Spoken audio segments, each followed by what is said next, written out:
Hi everyone, it's Clyde here, and this week's wealth video is about 3 things to do when the share market falls. So, the first thing to do is do not sell. Do not sell. Do not sell.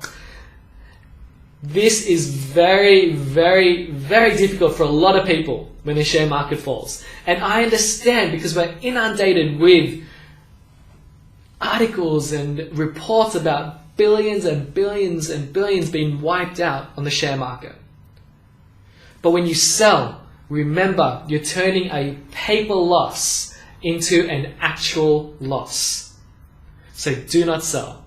The other thing, just because the share price has fallen, when you own those shares, you're still receiving the income from those shares. So remember that. By selling, you obviously lose that income. And that income that you're receiving from the share market, generally speaking, is a lot higher than what you'd receive if you had the money in the bank account. So, the first thing to do is do not sell. The second thing to do when the share market falls is look for opportunities. See, when the share market falls, it provides great long-term returns. And so what you want to do is, if you're able to, is to buy more shares. You're buying good companies at a cheaper price, which means that over the long term, the return will be a lot greater for you. So, if you're able to, buy more shares. Look for opportunities when the market falls. And finally, the third thing to do when the share market falls is get rid of all the noise.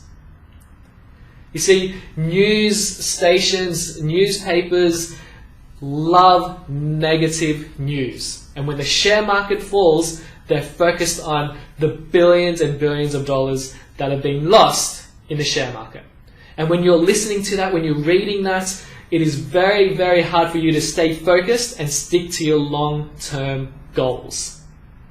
So, what I suggest, turn off the TV, stop reading the newspapers, and pick up a great book and read a great book instead. And if you struggle, if you don't know what books to read, I've got a library behind me and I can highly recommend some great books to you. So get rid of the noise and focus on other things, because it will cloud your judgment and it will affect your long-term goals. That's it from me. They're my 3 things to do when the share market falls. Number 1 is do not sell. Do not sell. Number 2, look for opportunities. And finally, the third thing is to turn off, get rid of the noise, pick up a great book and read a great book instead. If you have any questions, I would love to hear your comments below. Please write them below. Remember, if you would like to invest, or if you have a share portfolio and you need advice, I strongly suggest you speak to your financial advisor, because they'll be able to tailor the strategy specifically to you. And remember, I'm dedicated to helping you take actionable steps today for a better financial tomorrow. See you next time. Bye.